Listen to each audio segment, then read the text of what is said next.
Come on in, pull up a chair. Let's have a chat about how to deal with crazy people. And today it seems like people are a little bit more stressed than normal. I think that's true for everyone. So come on in, say hi, say where you're from. I'd love to welcome. We are going to talk about how to gracefully deal with difficult people. Those people you might have a sneaking suspicion they're crazy and you're quite not quite sure where they're coming from, whether that be in your personal life or in your work life. So if this is what you want to talk about, don't be shy. Share your comments, your questions. I'm here to help you elevate, my friends. And if you've never seen my smiling face before, my name is Coach E. Urban.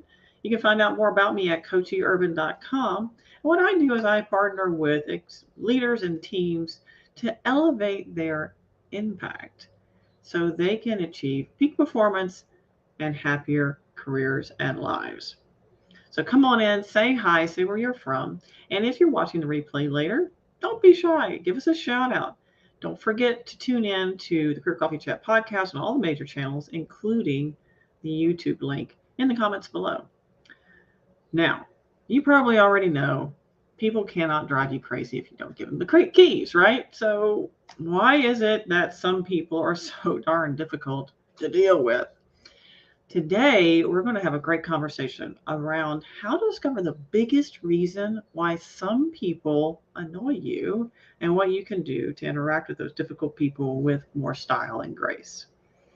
We'll cover why some people annoy you and others don't, and one of the biggest fails leaders and facilitators make with their teams, as well as how you can spot your DA and what to do about it. So we'll talk more about what a DA is later. And for those of you who have dealt with me before, heard me present before, or my clients, don't give it away.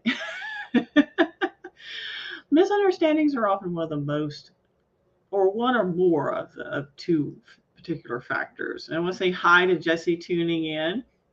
Jesse says he's looking forward to insights on dealing with crazy people. And he's from Full Share, but those crazy people aren't necessarily just from Full Share. Great to see you, David. And as you tune in, don't be shy. Share your comments, say hi, say where you're from. I want to be able to help you because you deal with people every day, and being able to deal with people with style and grace is a great skill to have. Now, I will share with you personally that this was not something that I was very good at, because for a really long time, I thought that people should be basically just like me.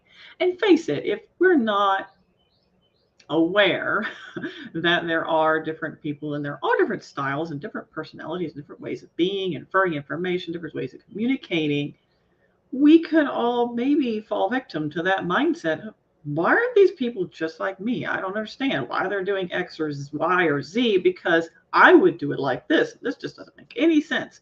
I have tried to explain this to these people and they just don't get it. Right. Well, guess what? People are different. And I don't mean just complex and messy. Actually, you might be relieved to know that being able to deal with diverse work styles, and I don't mean just people who are from diverse cultures, I mean people who listen, think, and for information completely different than you do. Because what I've found throughout my coaching journey is that misunderstandings are often the result of one or more of two factors. Number one, and this is a quote from my dear friend and fellow speaker, Dr. Rob Pennington, all stress, he says, is an unlearned lesson. That's very true. So sometimes you'll see something in others that you need to deal with in yourself. I know. The second thing is you're interacting with a polar opposite work style, personality style. Their natural strengths and proclivities are completely different than yours, which means that you might think they're crazy. They may be crazy, but there may be other things going on there too. So let me know if that rings a bell with you. If you think, oh, well, I'm either dealing with somebody who might be representing something I need to work on, if I was really honest, or maybe I'm dealing with someone who's just completely different than me, and the way they see the world is a completely different worldview. How they listen or not is completely different than me. Amber's tuning in from the state of Washington. Great to see you. And I'm glad to have you here at the Career Coffee Chat show today. So let me know what your questions are. If you're dealing with a situation feel comfortable sharing that, please do, because I'd love to be able to help you. This is what this show is all about. Live coaching in real time. So let's start with work styles. People are wired differently. And as I mentioned before, how they think, listen, communicate, download information are all different. And like I mentioned before as well, you'll be relieved to know that successfully interacting with diverse work styles is not as complicated as you might think. They're not crazy. I know. You might think they're crazy, but really they're not. So what do I mean by different work styles? Well, let me know in the chat or the comments, or if you're watching the replay later, put that in the chat. I will be notified. Let me know if you have ever struggled with just getting through to someone. Like they just didn't get you. Like you tried to explain something and it just like it went right past them. It never landed, and you're just bemused and befuddled as to what is going on here. I don't understand why this person isn't getting me. Or maybe they're just it's almost like you're not even on the same wavelength, right? So let me know in the chat if you've ever experienced that.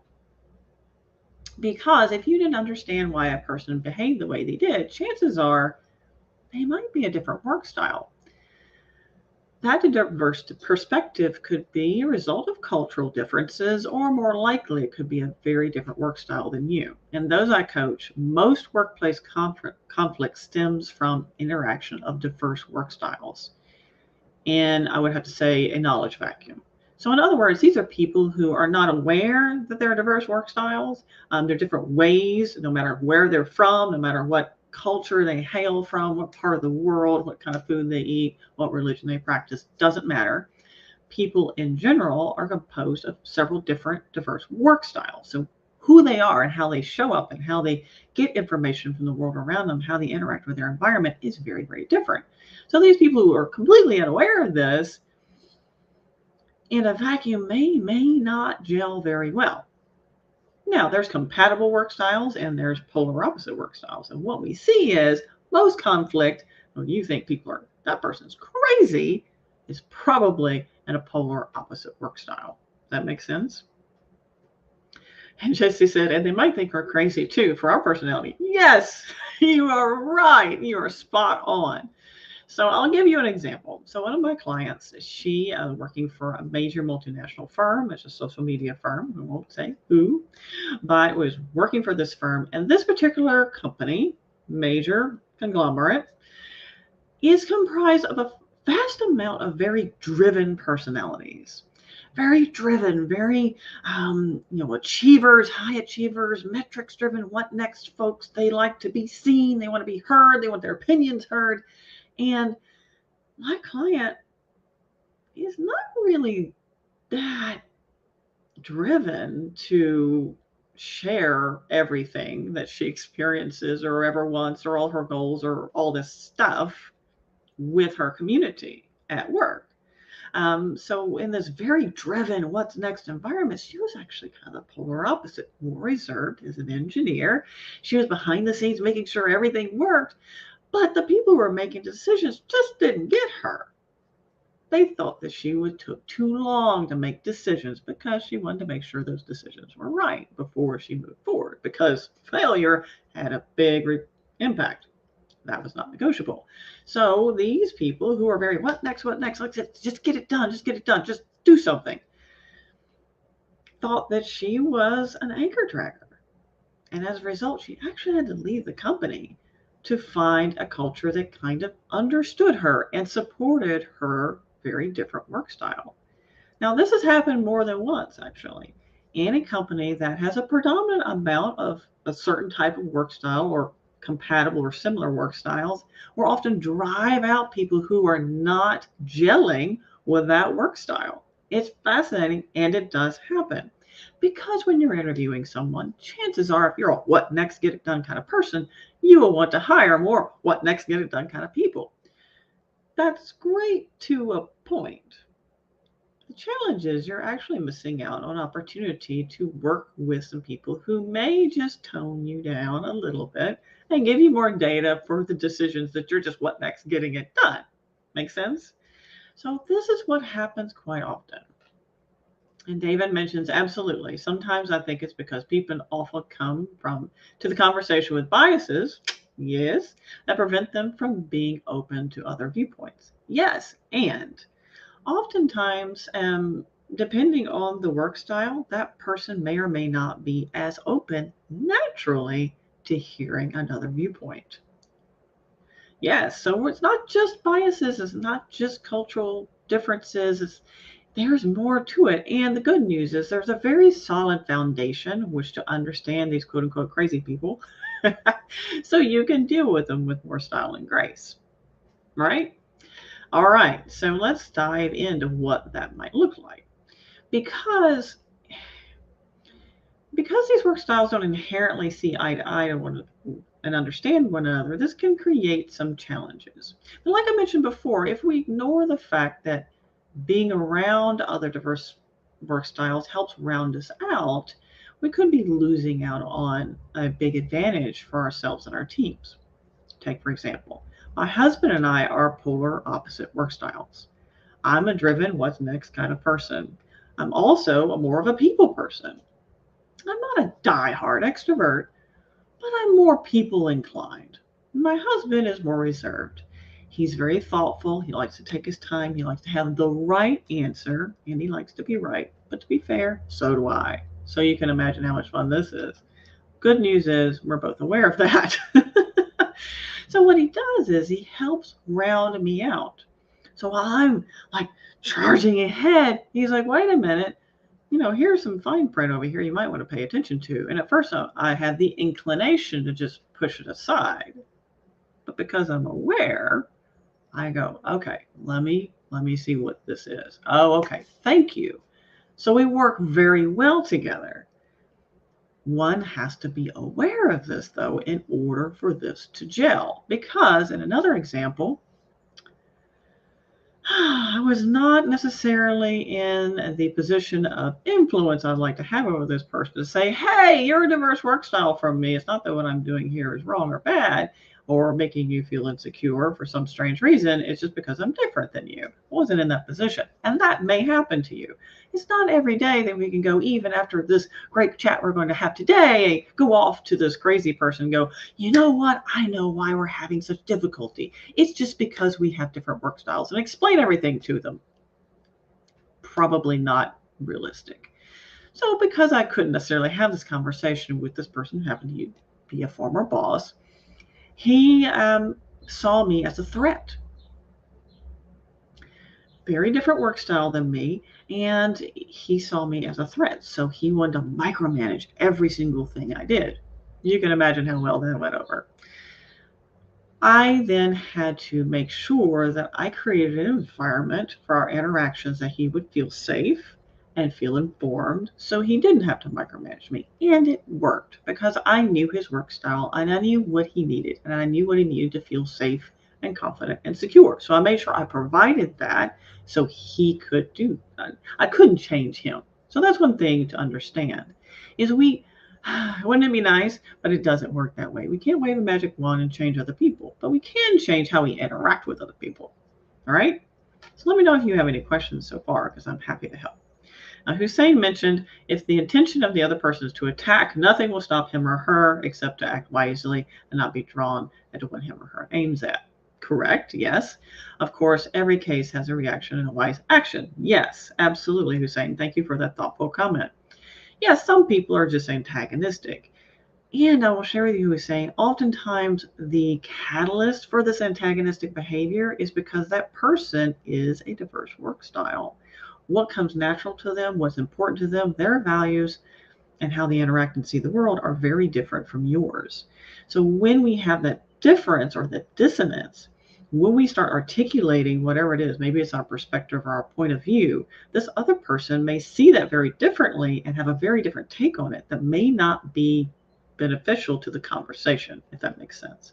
So that can spur a conflict type situation. And it's not that they necessarily want to attack you. Sometimes yes, sometimes no. But you can feel attacked just because of how they behave. Now we'll get into this more detail here in a moment. But let's just say my work style, my husband's work style, he's more reserved. He takes his time. He's very even, more methodical. Me, I'm like, oh, great. Let's do this. Let's just go. Let's see what works. And he drives him crazy. Right? He's like, wait a minute. He may feel attacked, right? And that's not my intention. My intention is because I'm enthusiastic and I want to just get it done. And I have a tendency to keep repeating myself until I have implicit agreement. And I know this. So I have to take it down a notch. But we're not always in the situation of being able to influence someone and give them knowledge. Say, hey, you're an S style or you're an INTJ and I'm a this, right? It doesn't always work that way. Wouldn't it be nice? But it doesn't. So my aim today is to give you the information you need so you can show up most powerfully and empowered in your authentic self to be able to mitigate any issues and be able to move forward in a smooth and graceful fashion. Jesse mentions, I'm a process, standards, systems person, but I've had issues with others seeing it as too rigid. And that process, standards, and systems should adopt to the desired outcome and not the other way around.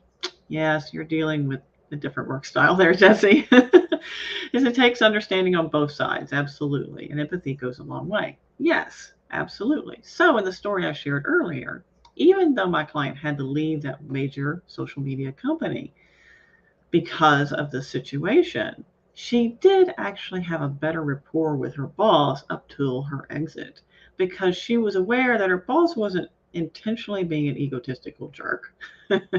It's just that his communication style was very abrupt, not very, hey, so how was your weekend? Not very personal, right? Very professional, very rigid, very abrupt, very what's next. And that was very abrasive to her because for her to feel seen and heard and appreciated, she needed a very different interaction.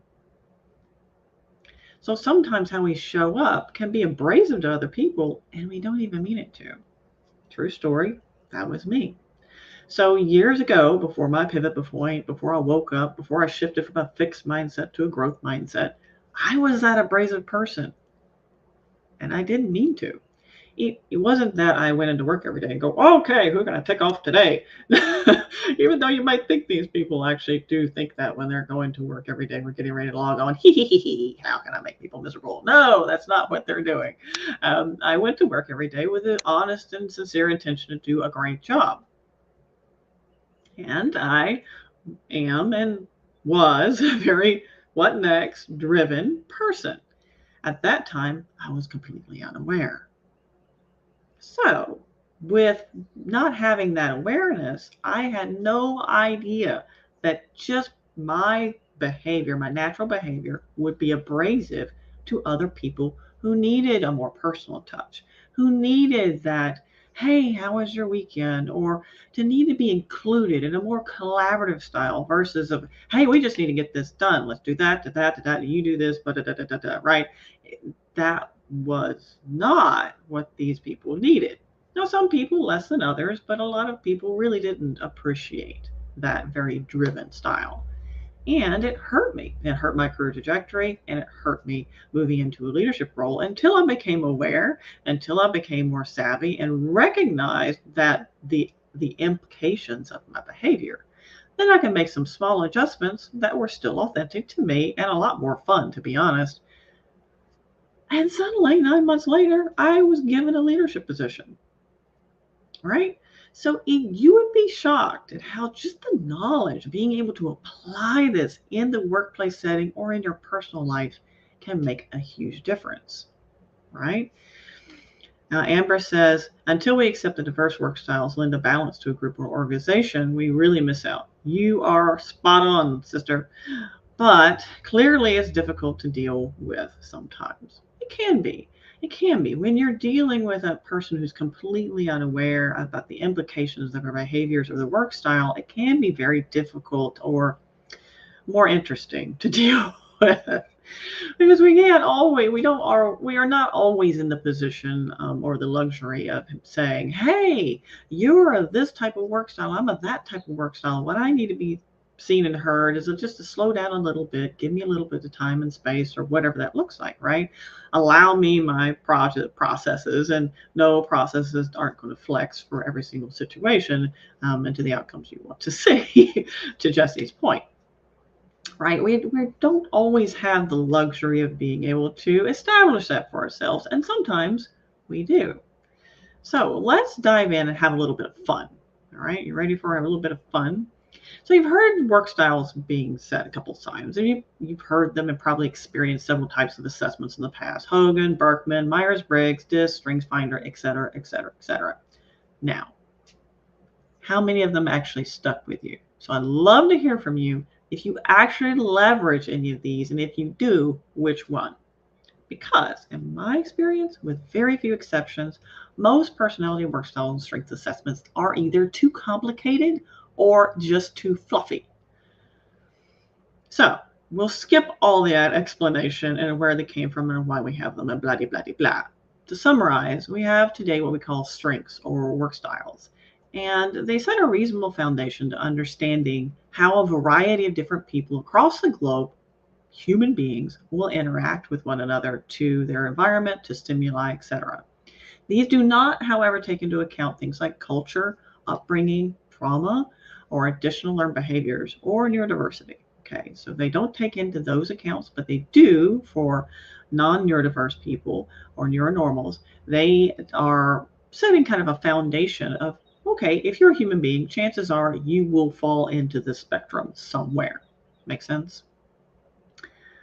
So let me know if you've had one of these assessments before. I prefer to stick with the DISC approach, mainly because it's been proven much easier to implement and leverage in the corporate and personal environment. Let's just take Myers-Briggs, for example. Very, very popular assessment. Way too complicated. Nobody can remember all of those acronyms and what they stand for, much less have to use it. However, we can probably figure out 4 of them. Complexity never does stick. More complex it is, the harder it is to retain or even use the information. So while DISC is simple on the surface, it's very robust and much more easily understood model. So let's have some fun. So if you don't already know what your dominant style is, let me know. So we're going to go through it really quick. We're going to use the DISC model for simplicity. So D is for driven. You probably have heard me talk about that before. Driven, what's next, get it done kind of personalities. Chances are this personality may or may not listen so well to other types of viewpoints because they really want their viewpoint pushed through. They are a deadline kind of person. They want to see action. They're very action-oriented versus task-oriented. Make sense? I is for influence. These are your people. They're the life of the party. They want to be around people. They love people. They love to talk a lot. And they don't really appreciate super amount of intense detail. So don't hit them with a lot of detail, and please don't criticize them because they love to be accepted. People are really important to them. If they don't feel accepted, it hurts them at a very deep level. So leading with some personal sides of things or more emotion is important instead of slapping them with data first. S is for steady. I also call S's the glue that holds everybody else together. S's are more reserved, but also enjoy being around people. They're deep thinkers. They can be perfectionists from time to time, and they can be super hard on themselves. And they can be really good leaders as long as they allow themselves to be and don't overthink it. So S's really are, team is super important to S. A team comes first oftentimes before themselves, maybe a little too often. So they'll put other people way before themselves. They're nurturers, they're providers. C's is for conscientious. I like to also call them contemplators. They're data-driven folks. They love the details. They love Excel. They like getting into the weeds. They like knowing how things work. They like picking things apart. Some of these people are mechanics to engineers, but they love the details. They don't really necessarily want to go to a networking event because being around a lot of people just simply drains them. It's not their thing. They're more reserved as well. So let me know, just for fun, which one you think is your most dominant style. Now, most people are a combination of one or two or more. Rarely are people just a D or an I or an S or a C. That's not the case. That's usually less than 1% of the population. And for those individuals who are just a D, an I, S, or C, they're actually very limited in their ability to adapt to different types of environments. The more faucets you have in your personality that surface quite readily for you and take very little energy, the more adaptable and flexible you can be. And sometimes to a fault. If you have a lot of them, say if you're a triad, what I call a triad, maybe you're a DIS or a DCS or something like that, you might find it very difficult to decide what you want to do for when you grow up, because you can do a lot of different things, right? So let me see what resonates with you. Amber says she's taking several of these assessments. Great, Amber. So which one if you're comfortable sharing, you don't have to. David says he's a DC. Let's see. I think that's Matthew. Says the last one, he's a C. Yep. Let me go over here to good old LinkedIn, because I'm not seeing this wonderful person I want to make sure that I say hi to. Oh, it's Radhika. Good to see you, Radhika. Okay, Amber says she was a SC. All right, great. You know what's interesting? Most of the people that I coach are a C or an S combination, typically in the STEM professions. And I really enjoy it. I do, because it allows me to lean on other parts of my personality as well. So when you are, let's see, most people here have an S or a C in their personality. When you're dealing with a D, you probably think they're crazy, or they're jerks, or they're egotistical maniacs, or as my former client would say, he's just one of those narcissists. He's just all about himself. Why is that? Well, sometimes they are, to be fair, and sometimes it's just how they come across. Before I became aware, I was a very what next person. I wasn't necessarily as caring and personable with people as I should be, because I suffered from the false belief that in order to be a leader, you had to be this go-getter and you had to be super professional and not really care about people's personal life. Didn't really work very well for me, I can tell you that, years ago. So I was very glad that I wised up, right? Why, Amber, did you say, oh no, David? Did I miss something? David's a DC, that's fine. He can be a DC if he wants to be. So let's talk a little bit about what some of these styles mean, particularly when you're dealing with someone of your polar opposite style. Now, keep in mind, work styles have no indication of your performance. They are just indication of your energy, so your natural proclivity. It has nothing to do with ability. You can show up wherever you want to be. A C can show up at the party and be the life of the party. Just don't talk to that individual for about a week afterwards, because they'll be completely exhausted. My husband is a fantastic presenter. He's an accomplished and articulate presenter. And it takes a lot out of him. He likes to do it, though, because he loves to share his knowledge. He's an expert in several areas. He loves to share that knowledge, and he likes people. Just showing up on stage is not in his natural energy zone. So it's something he really has to pull deep out of his energy stores for, and he needs time to rest and recharge for that. Just like someone who is more extroverted and an I who loves to be around people.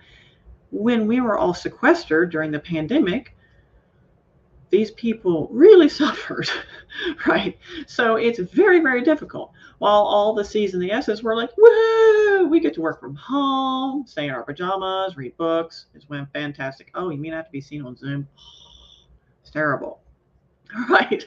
So for the purpose of our chat today, we'll focus on the polar opposite styles, D's and S's and C's and I's. Now, upon occasion, you may be a combination of perfectly polar opposite styles. And if that's you, chances are you'll probably notice that depending on what's going on in your life, you may be completely almost different people. I know several people who are actually a combination of C and I. They're super chatty, they love people, and they can really dive into the weeds at the same time. It's a little weird, but it does happen. It happens a lot. So it's a lot of fun to find out who you are and also find out how to work with others, people that are of completely opposite styles. Now, for David, for example, he's a DC. So, David, chances are people who are ISs are going to drive you nuts. Okay, so I'm not picking on you. I'm just sharing what that might happen for you. So, what that might look like is someone who is super concerned about what people think. They're not really good with details. So, if you give them like some work to do, they may not follow through on all the details, but they really want to make sure people are happy and like them. They really want to be liked. Being liked is the most important thing in their entire ecosystem. Okay, but they're really not process folks. That's not really important to them. What's really important are people being liked, being seen, being heard, feeling valued. So there's a lot of emotions here. You can see a lot of emotions here because they're very people focused. They're not task focused. It's not that they cannot be. It take a lot of effort for them to be. And unless they're knowledgeable and aware, chances are they're not going to be. So these people may drive you a little nuts because they just don't seem to pay attention or care, and you're not sure what they're doing. That's what's going on. So let me know if that resonates with you. If you are an S and you're dealing with a D, you probably think that person's a jerk because they're what next? They don't listen. You want to give them the details. It just seems like they don't even care, right? And you're like, what the heck? I'm trying to do a good job, and this person who maybe your boss or key stakeholder or someone in your peer group just runs me down, doesn't even listen, doesn't pay attention. They're not patient with me. They don't want to hear the details. They just make decisions on the fly. I don't understand what's wrong with this person. They don't listen to what I have to say. It's not sometimes, most of the time, because they're trying to be a jerk. It's they're a what next kind of person. So historically, for example, we have had a tendency to put D styles in leadership positions. I'm not saying this is the right thing to do. And unfortunately, it also has given us this myth that you have to be a D to lead. No, that is not the case at all. In fact, you do not have to be a D to lead. Aware D is great in the leadership position. Now, unaware D, maybe not so much. And there's reasons why, and I can say that because I'm a D. So when you have someone who is a D, and the reason historically Ds have been in leadership positions because they're super driven and they really don't have as much reservations about putting themselves first. Does that make sense? Now, someone who is an S, that is horrible. I have a lot of S clients, and S's will sacrifice their own well-being day in and day out for the greater good all day long, to the point of putting themselves in the hospital. I have had clients that have done this. And it's because S's feel like in order to move forward in their career, they need to prove. They have proof. They need to be the expert. They need to be the best at all things. And that oftentimes holds them back, where D's are like galloping forward with little to no information. Right? So you see there's some dissonance here. So when an S is talking to a D or a D to an S, this is what often happens. D to S thinks the S is an anchor dragger, holding back, too slow. They're just not invested. They don't seem to care. I know that's been something that's come up in my marriage, actually. I'm like, well, it's not that he doesn't care. He's thinking about it. He's not a demonstrative person. Most S's are not emotional. They don't talk with their hands. They're not demonstrative. And there's nothing wrong with that. It's just that when there's that lack of data, that leaves a lot of a room for assumptions for people who want that data, like D's and I's, for example. Now, C and I. Let's talk about that. C and I. What might happen there? Well, C's think I's are just all over the map. And I's think C's are cold and heartless because they didn't ask them about their weekend or how their family's doing. How awful. See? How can we solve this problem? Well, C's, all you have to do if you know you're talking to a very people-oriented person, lead with emotion first. Hey, how are you doing? How was your weekend? How's your family? You know, anything personal. Get the I talking. Go, hey, I want to talk to you about this, whatever it is. Is now a good time? Sure. Keep it high level.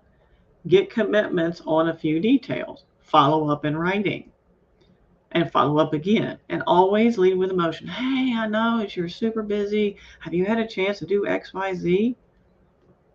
It just takes a little bit more interface because eyes are not task oriented. It's not that they can't be, it's just that naturally that's not their energy zone. Make sense? They don't get energy from details. C's get energy from details. D's get energy from get action. Action. What next? What next? Let me get something accomplished. Let me get more dopamine. S's get energy from team and synergy and collaboration.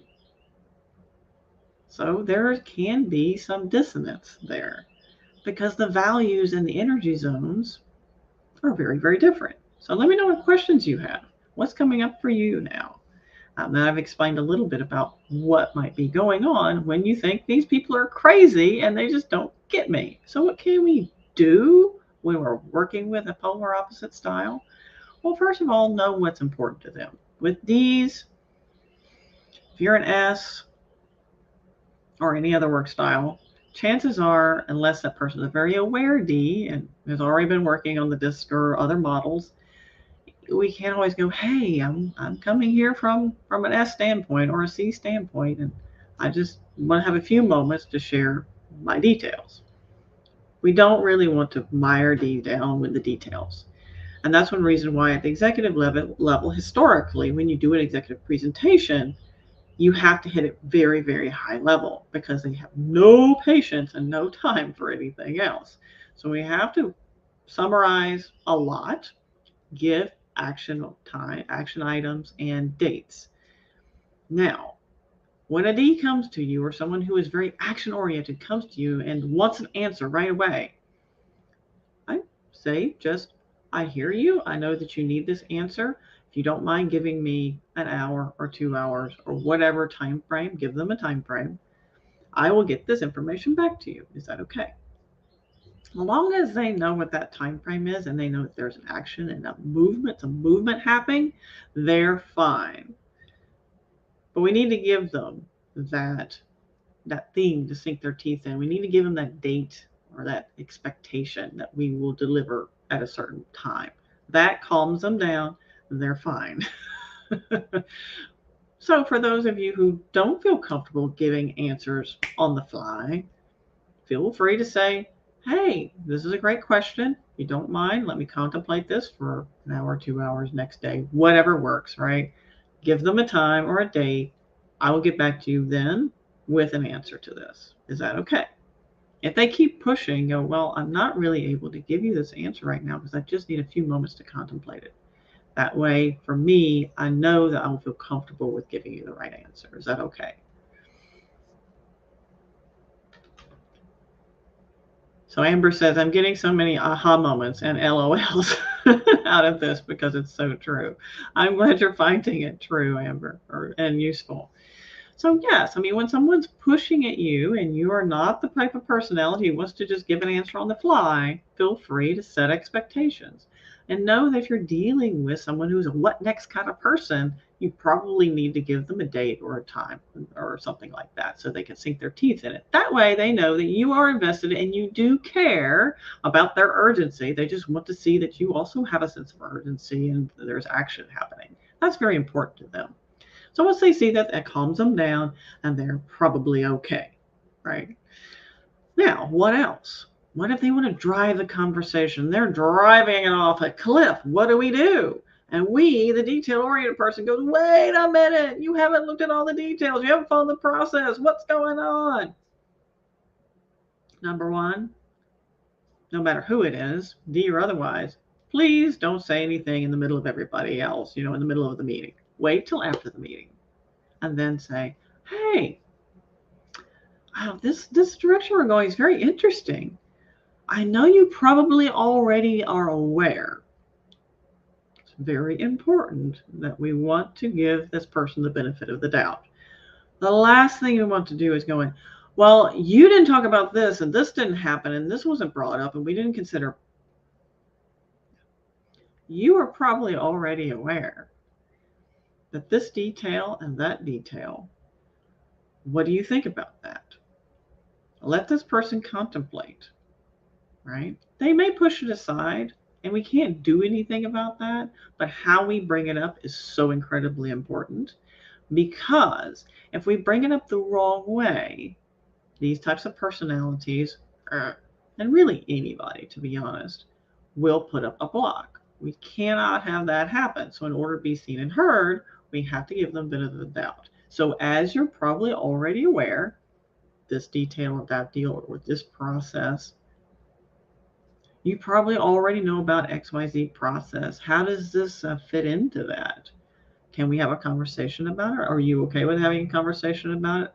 I know you probably already thought about blah, right? So we're giving them the benefit of the doubt. And yes, it's fine if you know for certain that they have no clue what you're talking about, but it's giving them the benefit of the doubt and not calling their baby ugly, basically. That makes sense. So what about C's and I? So we talked a lot about, action-oriented versus people-oriented or detail-oriented people. What happens there? People who love to get in the weeds and the task and know and follow all the processes, and those people who just want to move forward and do something, anything, throw it at the wall, see what sticks.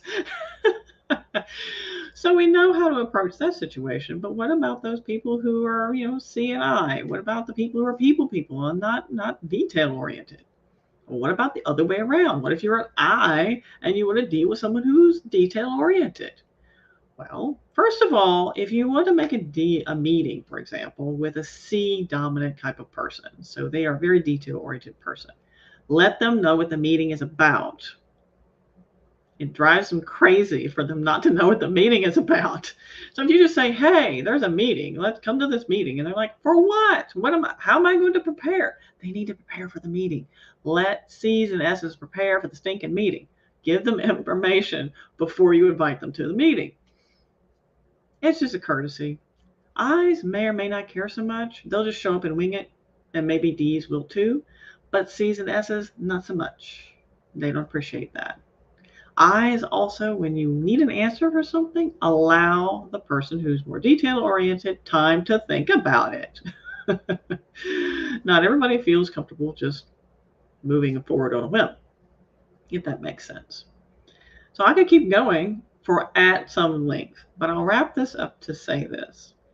I encourage everyone to have a fair idea of what your work style is, and then start to learn how to spot other people's work styles.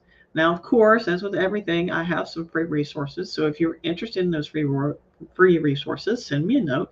I'll be happy to give you my communication guide, how to identify other work styles, and then how to interface with the work styles at the most beneficial level.